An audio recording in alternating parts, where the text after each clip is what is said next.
참 사람은 행복하기 위해서 계속 노력하고 수고를 합니다. 왜 이렇게 고생을 하고 왜 이렇게 노력하고 왜 이렇게 바쁘게 사냐 얘기하면 행복하기 위해서. 모든 사람은 다 행복에 대한 갈망이 있습니다. 근데 여러분 행복하십니까? 이게 문제겠죠. 우리는 행복하고 싶어 하지만은 행복한가? 아니, 행복하다면 무엇 때문에 행복합니까?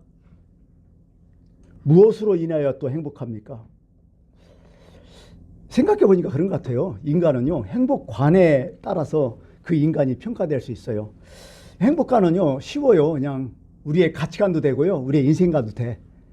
행복관이라는 것이 바로 그런 거죠. 사람은 무엇 때문에 행복할까? 일반 학자들, 일반 심리학자들, 사회학자들이 많은 논문도 발표하고 이런저런 얘기를 하는데, 사람들은 태어나면서 성장할 때까지 행복관이 자꾸 바뀐다네요. 그래서 조사를 했는데 아주 맞다는 얘기는 아니고 대충 우리가 나이에 맞게, 성장 시기에 맞게 행복관이 쭉 바뀌더라는 것입니다. 첫 번째, 갓난 아이들은 뭐가 가장 행복할까요? 어머니 품속에서 엄마 젖 빨고 있을 때 가장 행복해요. 배만 부르면 행복해요, 얘네들은. 그죠? 배고프면 막 울잖아요. 그게 행복해요. 그 다음에 조금 더 자라면 어떻게 돼요? 이제 좀 말도 하고 이제 움직이면 그 장난감을 너무 좋아해요. 그래서 어렸을 때 보면 막 장난감, 이런저런 막 장난감 엄청나잖아요. 하나 막 꽉 치면 그 장난감 엄청나고요. 우리 아들은 어렸을 때 하나 꽂힌 것이 공룡이었어요. 공룡은 다 사놨어. 그렇게 이제 그거 있으면 다 행복한 거야. 그러고 좀 더 성장하고 나이 먹으니까 이제 학교 다니고 그럼 뭘까요? 또래 집 다니잖아요. 친구들. 그냥 좋아 죽어. 엄마가 밥 먹으라도 안 가. 더 놀고 싶어 해. 어디 가면 막 헤어지기 너무 싫어하고 막 땡깡 놓고 그러잖아요. 그러다가 쭉 그런 식으로 이어오다가 이제 친구 집단에 형성되다가 이제 나이 먹고 이제 청춘이 되면 뭘까요? 이제 다들 이성에 대한 관심이 많죠. 또 빨리 이성에 대한 관심이 많은 사람이 있고 늦은 사람도 있겠지만은 하여간 여기에 모든 열을 다 올려요. 이 사람만 있으면 세상 다 가진 거예요. 이 사람하고 그냥 결혼하면 아무 걱정 없고 행복한 거야. 인생 전부요, 이게. 1인 시대가 있다는 거죠. 여기가 가장 행복한 거죠. 그 다음에 이제 20대가 넘어서 30대 이제 쭉 오면서 이제 중년 초반에 쭉 되면 뭐 할까요? 그때는 세상 좀 알아요. 경험도 좀 있어요. 그럼 뭐 할까요? 모험하기를 좋아해, 이상하게. 벤처 사업, 이런 거죠. 뭔가 시도를 많이 해봐요. 하여간 도전 정신이 좀 이때가 가장 강한 것 같아요, 그때가. 아직 젊고, 힘도 있고, 열정도 있고, 그런 거 있잖아요. 그러다가 그냥 쭉 하다 보니까 이제 여러 가지 일을 하겠죠. 그 다음에 뭐요? 일단은 시작했으니까 성취욕이 엄청 강해질 때가 40대, 50대 그 중간이야. 뭔가 성취된 게 있어야 돼요. 비교가 되잖아, 또 사람들하고. 자기 친구들하고. 이게 뭔가 나는 이걸 가졌다. 내가 지금까지 이걸 이루었다. 그런 게 있어요. 그러고 남 밑에 있기를 좀 싫어해요. 독립적인 개체가 되기를 원해요. 요때 사업을 많이 하더라고요. 그러니까. 또 뛰쳐나와서. 그 다음에 이렇게 쭉 살다가 열심히 노력하고 살다가 50대는 뭐냐? 명예를 이렇게 소중히 여겨요. 50대, 60대 이렇게 들어가면. 무슨 얘기냐면 남 볼 때 자기 이름, 얼굴, 사회적 대접을 그렇게 받고 싶어요. 그렇게 받으면 무진장 행복해요. 후배 가서 인사하고 그러고 밥 한 끼 한번 딱 사면 거기서 막 나를 칭찬하고 존경하면 그거 행복 엄청나죠. 그럼 어디 가서 장자리 무슨 위원장이라든지 그죠? 어떤 클럽 회장이라든지 대활동의 어떤 그 인정 이런 걸 엄청 받고 싶어요.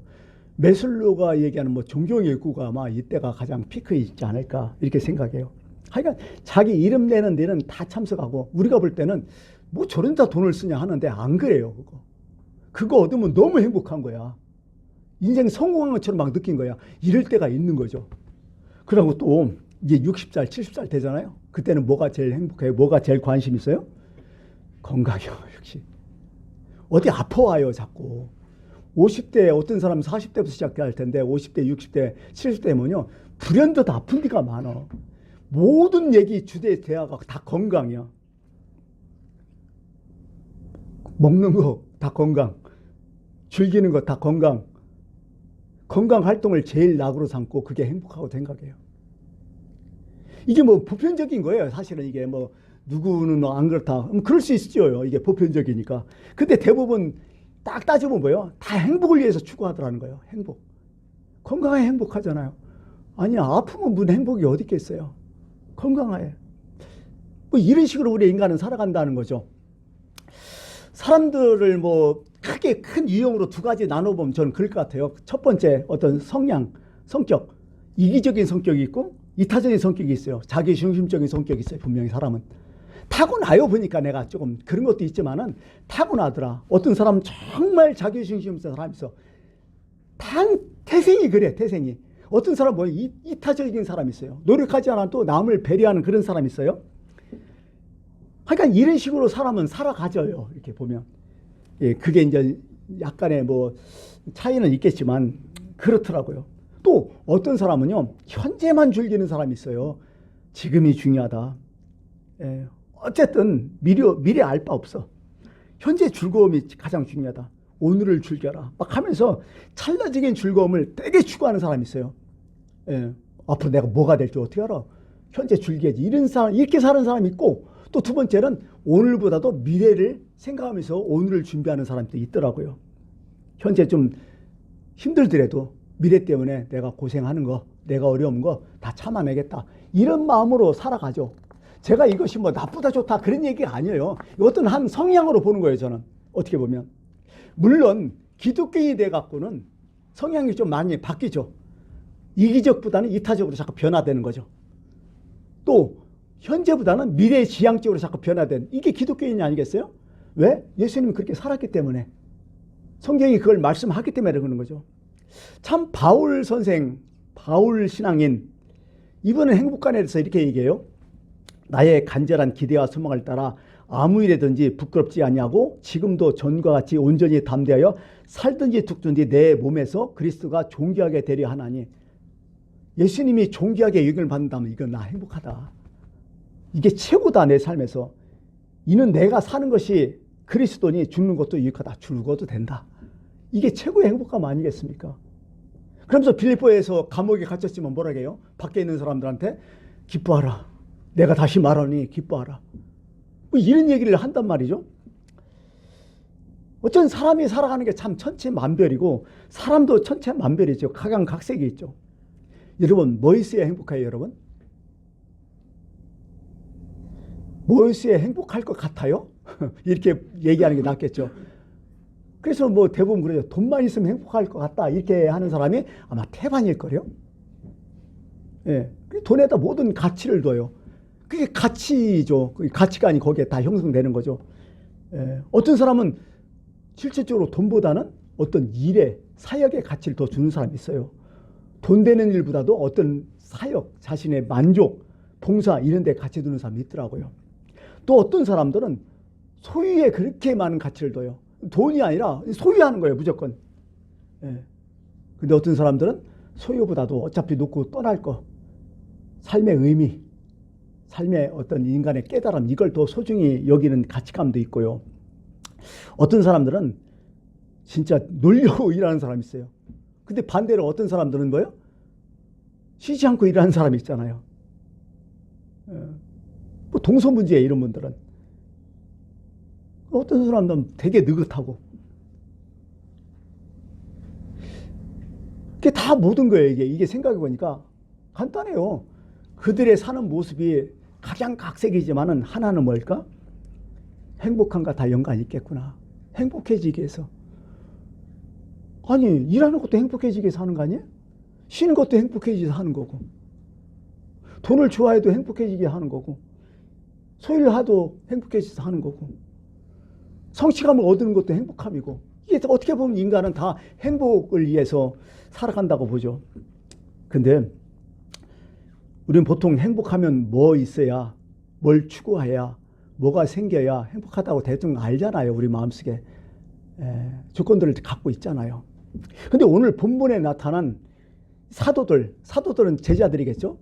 이제 복음서에는 사도들이 제자들이었고, 이제 사도행전 이후에는 사도들은 제자들이 되고 대신에 제자들은 성도들도 되겠죠.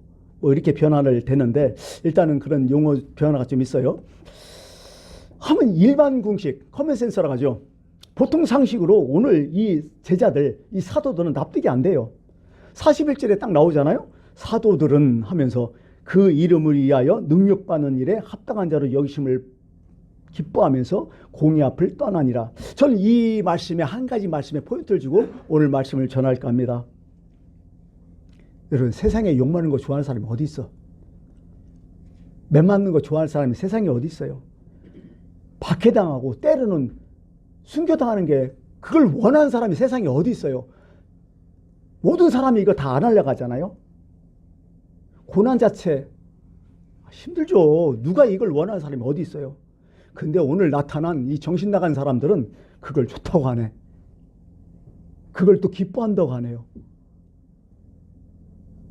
그냥 고난을 참고 견디는 거 아니라 고난 그 자체를 기뻐한다고 얘기해요. 그래서 이게 뭔가 특별하다는 거예요. 신앙이라는 게. 세상이 어떻게 하지 못하는 게 신앙이라는 거예요.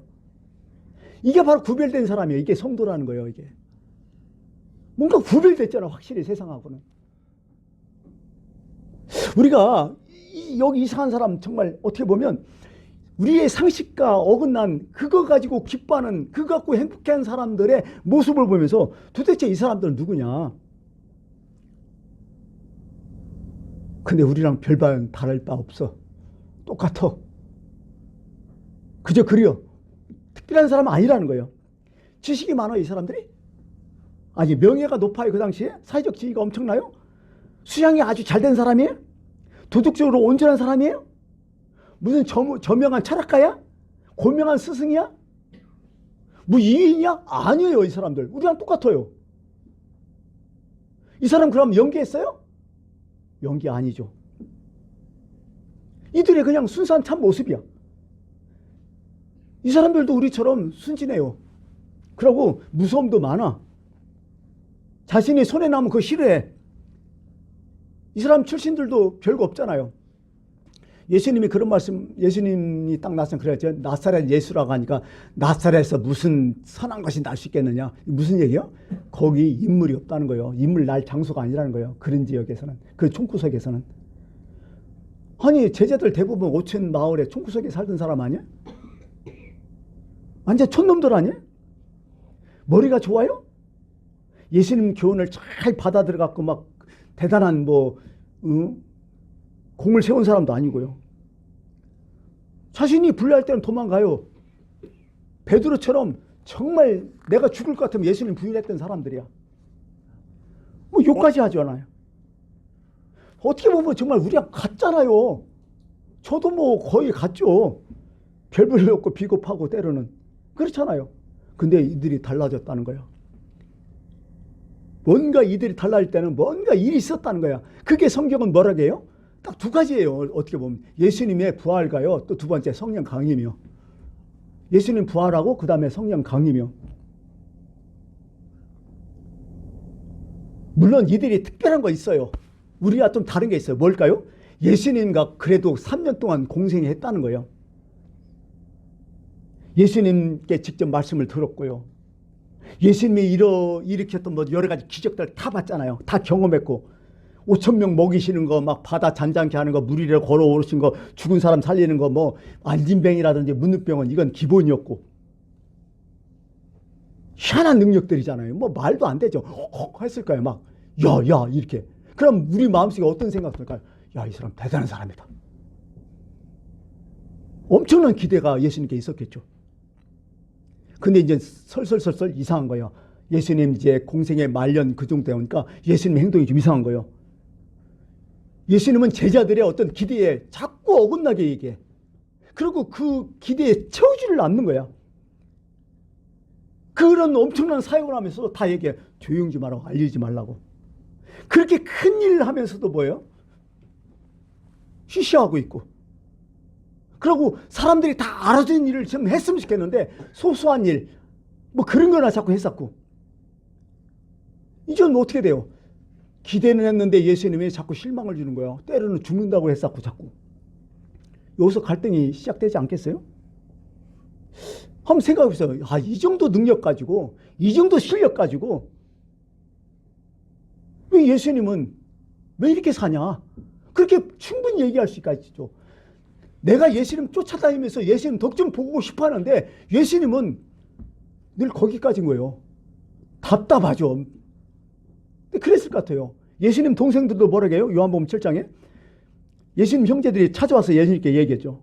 예수님, 제자들도 보기에 여기를 떠나 유대로 가십시다. 예루살렘 가라는 거예요. 스스로 나타나기를 구하면서 묻혀서 이렇게 총구석에 있는 사람이 없다. 일을 행하려 하시거든 자기 자신을 예수님은 세상에 좀 나타나라. 그래야 되지 않느냐. 막 답답하니까 그런 얘기죠. 아, 이런 능력, 이런 힘 갖고 아무것도 왜 안 하냐. 근데 문제는 뭐예요? 예수님이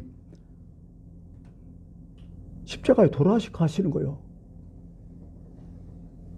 사람을 살려내고 그런 분이 무능하게 십자가에 돌아가시는 거야. 머리 빠르고 약삭 빠른 가룟유다는 예수님 미리 팔아버렸잖아요. 에이 하면서. 제자들은 어때요? 황당한 거예요, 이거.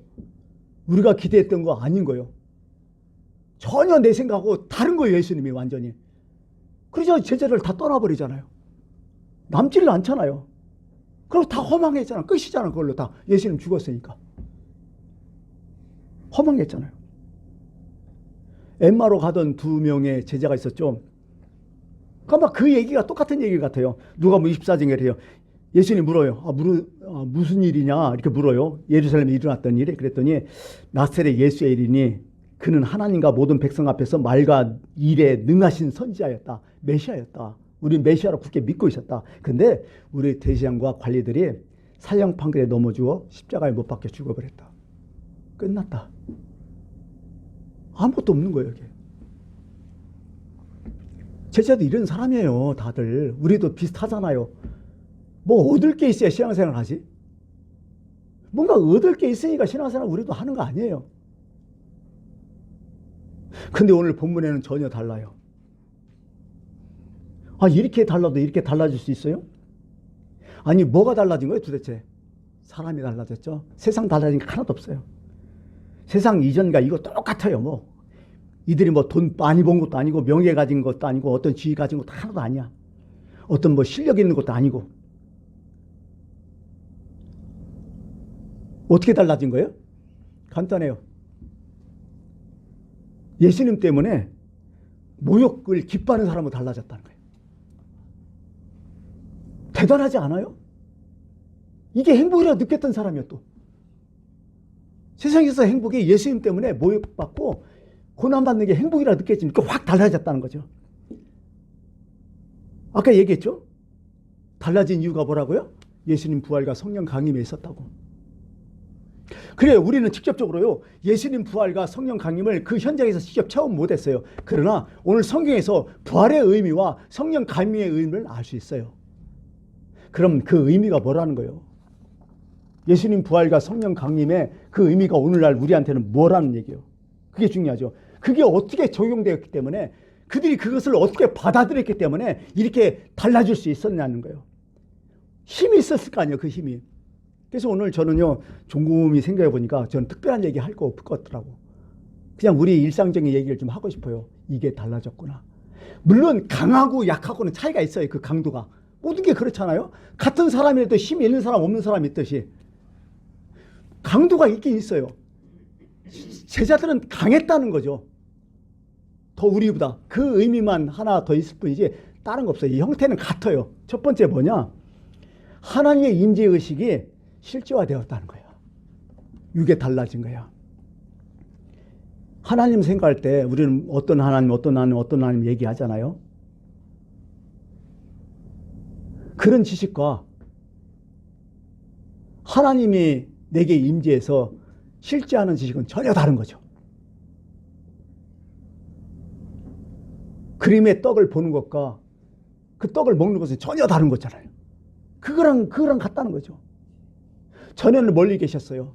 그런 하나님으로, 지식적인 하나님으로, 남들 얘기하는 하나님으로 그렇게 생각했어요. 근데 성령 충만하고 딱 보니까 하나님의 임재 것이 구체화되는 거예요. 현실화되고 실제화되어 버리는 거예요. 죄사함을 느끼고 하나님의 자녀됨을 깨닫게 돼. 자꾸 믿어지게 되고 구속받은 자신에 대한 그 가치가 존중하게 되고 소소한 일상에서 그걸 느껴오는 거야. 그게 강하고 약하고 있어요. 그게 이런 식이야. 이런 식이야. 성령 강림 어떤 충만이 이게. 또 두 번째는 뭐냐면 하나님의 심리적 초월성, 어떤 하나님에 대한 긍정의식이 바뀐 거야. 처음에는 예수를 믿는 목적이 뭐야? 자기 고집, 자기 중심, 색시적인 욕망 다 이거였는데 하나님의 믿음으로써 이게 전부 바뀌어져요. 스스로 바뀌어져요. 그전에 이적을 좋아했는데 이제는 못해요. 이적을 행하는 자가 누구냐가 느껴지는 거예요. 이제 이적의 계실 어떤 이적의 뭐 어떤 그 뭐죠? 의미를 자꾸 깨닫게 되는 거야. 그러면서 그전에는 그냥 말씀하시는 하나님인데 이제는 어떻게 느껴져요? 내게 말씀하시는 하나님으로 느껴지는 거예요. 이게 차이가 큰 거예요. 사실은요. 오늘 여러분 말씀 들었지만은 그냥 목사님 설교가 그냥 모든 사람이 듣는 설교, 대중 설교 이렇게 생각하지만 어떤 분은 그 내게 말씀하시는 거구나. 이게 달라진 거예요. 이게 어떤 사람은 강하고 약해질 수 있다는 얘기죠. 전에는요, 하나님 십자가를 안 지는 능력만 생각했어요. 그것도 능력이잖아. 십자가를 안 지고 고난 안 받는 능력. 근데 이제는 뭐요? 십자가 다음에 부활케 하신 능력을 딱 받고 보니까요. 이제는 뭐요? 어지간하면 예수님 때문에 고난을 지는 능력이 생겨버린 거예요. 이게 달라진 거예요. 이게 벌써 생각이 달라지잖아요. 그러고 그전에는 내 생각 속에 이건 하나님이 하실 수 있겠다. 이 정도면 하나님도 못 하실 거다. 이런 생각이 있어요. 우리도 기도할 때 대부분 그렇게 하잖아요. 말도 안 되는 거 기도 안 해요. 사실은 우리가 가는 것만 기도하지. 그렇죠? 근데 보세요. 이 사람들 어떻게 해요? 말도 안 되는 것도 기도해야지 지금은. 그리고 사도행전에 일어나는 기적들이 그런 것도 아니에요. 말도 안 되는 거 막 기적 일으키잖아요. 한번 생각해 보세요. 자, 한번 예를 들게요. 회당장 야이로 사건이 있었어요. 10살 먹은 그 외동딸이 죽어요. 죽어 간다게요. 찾아와서 막 예수님 발에 엎드려서 하소연해요. 우리 딸 좀 살려달라고. 그러다가 그럼 갑시다 하면서 가요. 근데 중간에 어떤 일이 있어요? 12의 혈루증 앓는 여인이 예수님의 옷자락을 잡는 그 사건이 있어갖고 엄청 시간이 지체돼요. 그러고 있는 와중에 회당장의 집에서 사람이 와요. 그러면서 당신의 딸이 죽었다고 얘기해요. 이쯤 되면 어떻게 우리는? 가야 돼, 말아야 돼, 이거? 우리는 그 당시에 어떤 생각 갖고 있었어요? 예수님은 죽은 자 살린다 그 생각 못하고 병든 사람 살렸으니까 그 정도는 할 수 있겠지 하면서 그런 마음으로 있었어요. 회당장 어떻게 했을까요? 제자들 어떻게 했을까요? 갈 필요가 있는지 없는지 무지개 헷갈렸을 것 같아요. 그게 우리의 현실 아니에요, 사실은? 실제적으로 야이로가 주저했다고 해요. 더 이상 수고롭게 할 필요가 없잖아, 예수님. 근데 예수님 뭐라고 해요? 두려워하지 말고 믿기만 하라. 그리하면 딸이 구원을 얻으리라 하고서 가셔 살려버려. 우리는 늘 한계를 가지고 있어요. 우리의 생각도 한계가 늘 있어요.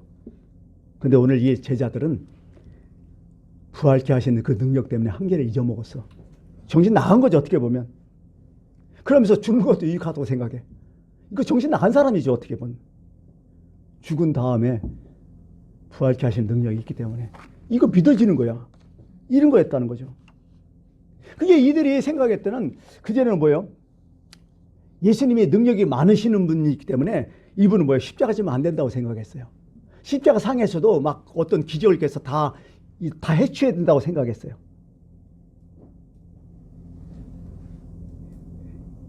그게 능력인 줄 알았어요, 무조건. 근데 왜요? 제자들이 나중에 생각하니까 예수님께서 십자가를 진 것은 능력이 없기 때문이 아니라 능력이 있기 때문이셨구나. 이런 생각을 번쩍 드는 거예요. 능력이 있기 때문에 내가 이 고생을 하는구나. 능력이 있기 때문에 내가 이 고난 받는구나.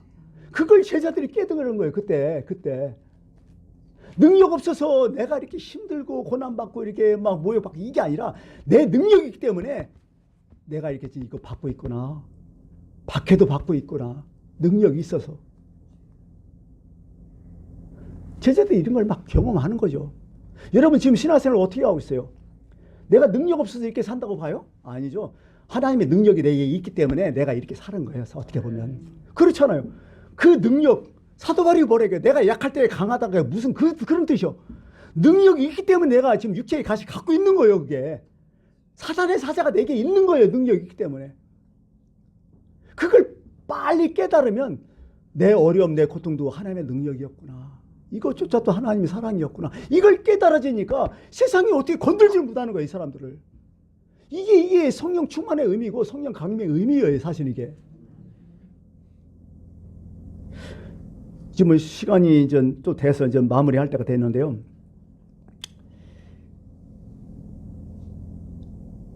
세 번째는 마지막으로 생각해 보니까요. 마지막에 이제 예수님께서 이제 승천하셨고, 그 다음에 다시 오시는 마음에서 재림 얘기하잖아요. 예수님의 이제 좀 있으면 이제 다음 주는 크리스마스 주간이니까 예수님의 그걸 초림이라고 했잖아요. 처음 왔다고 해서 임재했다. 초림은 크리스마스 성탄을 얘기하는데 성탄은 어떤 식으로 오셨나 예수님이? 구원자로 오신 거예요. 사실은. 인류의 구원자로, 구세주로. 그 다음에 재림은 뭘로 오셔요? 심판자로 오시는 거예요. 그 차이요. 재림은 심판자고 초림은 구원자로. 그러니까 우리는 지금 어떤 시대에 살고 있어요? 초림과 재림 사이에 지금 우리가 살고 있는 거죠. 그 재림 사이에 우리는 뭐가 있어요? 하나님의 사역이 있는 거예요. 그래서 우리 여기 모여서 예배드리고 하나님 뜻을 위하여 우리가 살아가고 있는 거죠. 예. 사실 그 사역을 위해서 만들어 놓은 장소가 뭐예요? 이게 교회예요. 예. 어떤 아지트라고 볼 수 있는 거죠. 예. 어떻게 보면 내가 교회에 다녔다는 것은 그냥 누구누구 교회에 다니는 게 그게 아니라 하나님께서 나를 선택했고 하나님의 사역에서 내가 쓰임을 받고 있다는 것을 깨달아야 돼요. 그게 교인의 생각이에요. 그렇게 돼야 이제 진정한 교인이죠. 여러분 생각해 보세요. 내가 자격이 있어 그래요 지금? 저 죄인인데요. 저 뭐 그렇게 능력이 없는데요. 저도 그래요. 근데 내가 이런 사람에게 불구하고 하나님께서 나를 택하시고 내가 쓰임 받고 있다는 거야. 문제가 많지만은 나를 인정하고 여러분에게 직분을 다 주셨어요. 그렇죠? 이 직분 그냥 준 게 아니에요. 그냥 세상에 나 뭐다 이거 써먹으라고 준 거 아니에요. 절대로. 하나님 사역에 쓰임 받았다. 어떤 그런 의미에서 헌신의 직분이죠. 인정의 직분이죠. 지금 받은 거죠.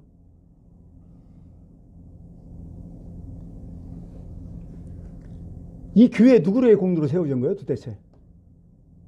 목회자의 공로? 저는 뭐 개척이기 때문에 목사님 최고야. 아니요.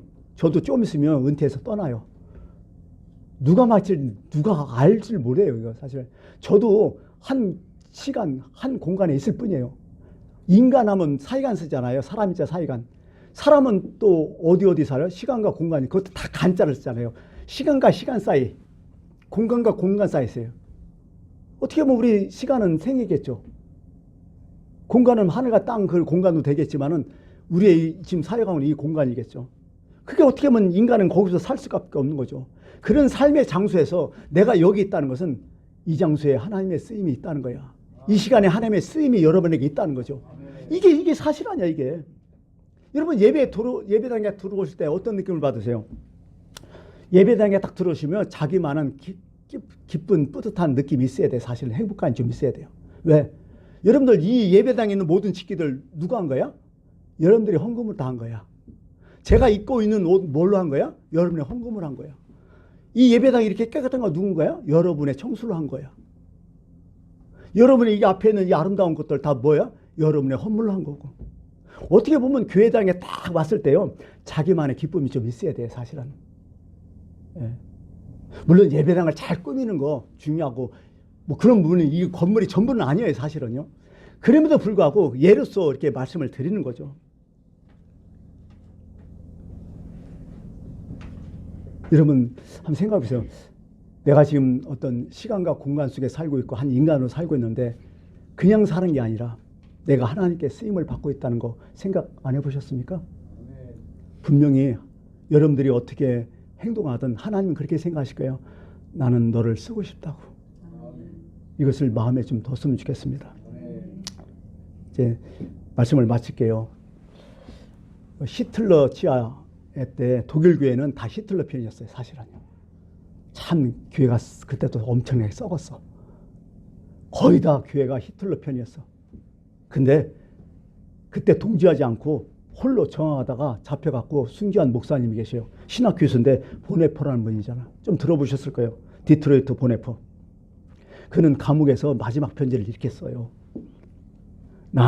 이제 나는 나의 신앙에 관하여 완전히 확신할 수 있게 되었다. 나의 신앙은 무거운 짐 아래서 깨어지지 않고 한가한다. 주저하거나 절망하는 일은 거의 없게 되었다. 좀 이상하게 들릴지도 모르나 나는 감옥에서 기뻐하는 법을 배웠다. 그가 저항하다가 감옥에서 기뻐해서 어려운데 여기서 진정한 행복을 배웠다는 거야. 내가 하나님을 위해서 우리 민족을 위해서 저항할 수 있다는 하나님 앞에 쓰임을 받고 있다는 그것 때문에 너무 행복했던 거야. 이분 신학대학 교수였었어요. 거기서는 이런 기쁨을 못 누렸다는 거야. 여러분 생각해 보세요. 이분이 편하게 먹고 잘 살고 잘 먹고 명예하고 여기서 기쁨을 진정 느꼈을까요? 그건 잠시의 기쁨이고 진정한 기쁨은 내가 인생을 살면서 주님을 위해서 주님의 남은 고난을 위해서 내가 얼마나 쓰임을 받고 있는가 거기서 기쁨을 느끼는 사람이 진짜 기독교인이에요. 그게 예수 믿는 거죠. 그래서 예수님 말씀하시죠. 의를 위하여 핍박받는 자는 뭐라고? 천국이 그들의 것임이라고. 그러면서 이렇게 해요. 나로 말미암아 너희를 욕하고 박해하고 거짓으로 너희를 거스러 모든 악한 말 할 때는 네가 너네들 복이 있다. 기뻐하고 즐거워하라. 행복을 느껴라. 하늘에서의 상이 클미라. 너희 전에 있던 선지자 모든 사람도 다 그렇게 살았다. 여러분 우리의 행복감은 무엇입니까? 우리 한번 반성하면서 올해를 마쳤으면 좋겠습니다. 기도하겠습니다.